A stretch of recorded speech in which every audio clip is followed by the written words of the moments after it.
नमस्कार, मैं robin Smith पर्वता विधानसभा 151 से आपके बीच में हूं और अभी मैं गोगरी नगर परिषद कार्यालय के सामने खड़ा हूं और आइए मैं आपको कुछ ऐसी चीजें दिखाता हूं जिससे आपको यह लगेगा कि सरकार या पदाधिकारी किसी न किसी तरीके से कहीं ना कहीं पक्षपात जैसी चीजों को किया जा रहा है, या कहें कि गरीब और अमीर के बीच की खाई को और बढ़ाया जा रहा है कि यदि आपके पास सामर्थ्य है, आप यदि लड़ सकते हैं तो आपके साथ कुछ नहीं होगा, और जो गरीब हैं, जो कमजोर हैं, उनकी ही सिर्फ झोपड़ियों को तोड़ा जाएगा, उनके जगह को तोड़ा जाएगा। अब मैं आपको दिखा रहा हूँ, ये नगर परिषद के पीछे का हिस्सा है। आप देख सकते हैं सबसे पहले कि नगर परिषद के दीवार को, चार दीवारी को या उसके प्रॉपर्टी को किस तरीके से बनाया गया। आप देखिए, एक ये रोड बना दिया गया है जो मोरलेस 10 फीट का रोड है, और ये सामने आपको दिखेगा Aaradhya child care centre doctor Rahul Kumar.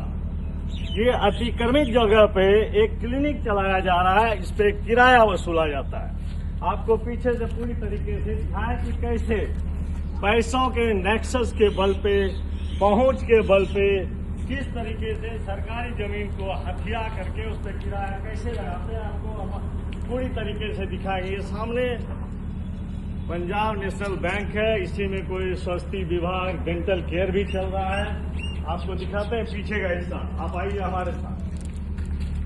ये नगर परिषद का चार दीवारी है, जिसको डिजाइन से चार दीवारी दिया गया है कि जैसे मन हुआ, जब सत्ता में होते हैं तो उसकी जमीन को डिफाइन किया जाता है कि जमीन ऐसी। आप देखिए, कभी आपने सरकारी जमीन को ऐसे नहीं देखा होगा चार दीवारी होते हुए।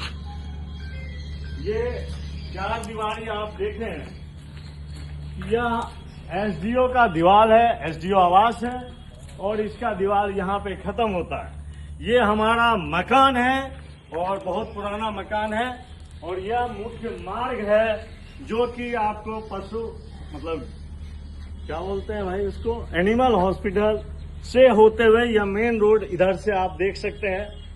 यह मेन रोड है जो एनिमल हॉस्पिटल से होते हुए, वेटनरी हॉस्पिटल से होते हुए निकलना होता था, सीधा रास्ता। सामने भी कुछ आपको अतिक्रमण दिखेगा, उधर भी, क्योंकि यह रोड 15 फीट का था। 15 फीट होते होते ये आगे ही 10 फीट हो गया है।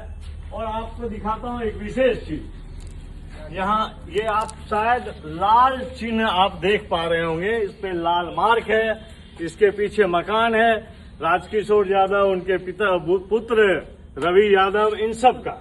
इतनी सारी जगह को इन्होंने अतिक्रमित कर रखा है, जो कि कम से कम 45 फीट है, ज्यादा ही होगा मेरे ख्याल से, 50 फीट समझ के चलिए, 50 फीट की जगह को। और ये एसडीओ का आवास से आप समझ सकते हैं, यदि सरकारी जमीन होगी तो एसडीओ का आवास से ये सीधा नगर परिषद का दीवार होना था।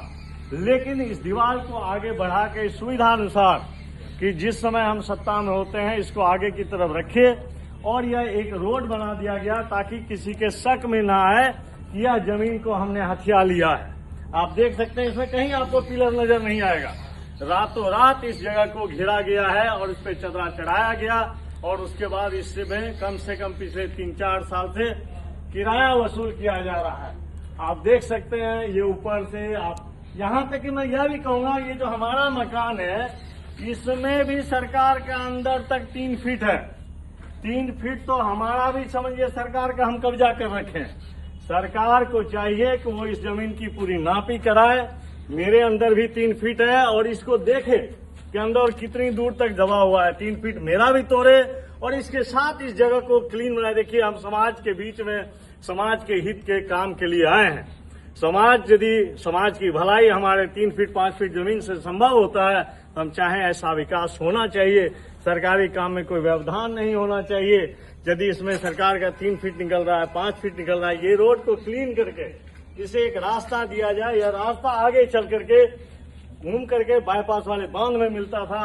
आप देखिए, ये 45 फीट 50 फीट को किस तरीके से कब्जा किया है, और यह जबरदस्ती का एक रोड बना दिया गया ताकि कोई कह न सके। आप ये देख सकते हैं, यहाँ पे इस जमीन की चौड़ाई यहाँ पे कम से कम 15 फीट हो गई है, और आपको यही रास्ता फिर इधर मोड़ दिया गया है, तो ये आकर के यहाँ पे 10 फीट हो गया। ये किस तरह का नक्शा पास किया गया था, किसने किया था, इसकी गहन जांच होनी चाहिए, और इस तरह के अपराध में, भ्रष्टाचार में लिप्त लोगों के खिलाफ कानूनी कार्रवाई होनी चाहिए, उन्हें सजा मिलनी चाहिए। जो एक सरकारी जमीन पे भाड़ा वसूला जा रहा है और इस पे आप सोचिए एक हॉस्पिटल चलाया जा रहा है, लोग पेशेंट आते हैं, जहां मन वहां पेशाब पैखाना करना, किसी पेशेंट के लिए व्यवस्था नहीं है शौचालय का, बाथरूम का, आप समझ सकते हैं। और इसको एक सरकारी जमीन पर बना करके इसका पैसा वसूला जाता है। सामने आप देख सकते हैं बोर्ड लगा हुआ है, आवास शशिकला देवी अध्यक्ष, इस पे भी कार्रवाई होनी चाहिए। अध्यक्ष चेंज हो चुका है, लेकिन वो बोर्ड लगा करके अभी तक लोगों को दिग्भ्रमित करने का प्रयास किया जा रहा है। अभी जो वर्तमान चेयरमैन है रंजीता निषाद है गोगरी नगर परिषद की, लेकिन बोर्ड आप देखिए, वहां पे बोर्ड दिखाओ, बोर्ड देखिए आप किसका लगा हुआ है, ताकि लोग अभी भी भ्रम में रहें और आपको ठगा जा सके कि हम ही अध्यक्ष हैं, हम ही चेयरमैन हैं। और इस पे यदि कार्रवाई नहीं होती तो यहाँ पे अनशन पे बैठा जाएगा और अनशन को अंजाम दिया जाएगा। मैं निवेदन करूंगा कि इसमें लिप्त सभी लोगों के खिलाफ कानूनी कार्रवाई होनी चाहिए।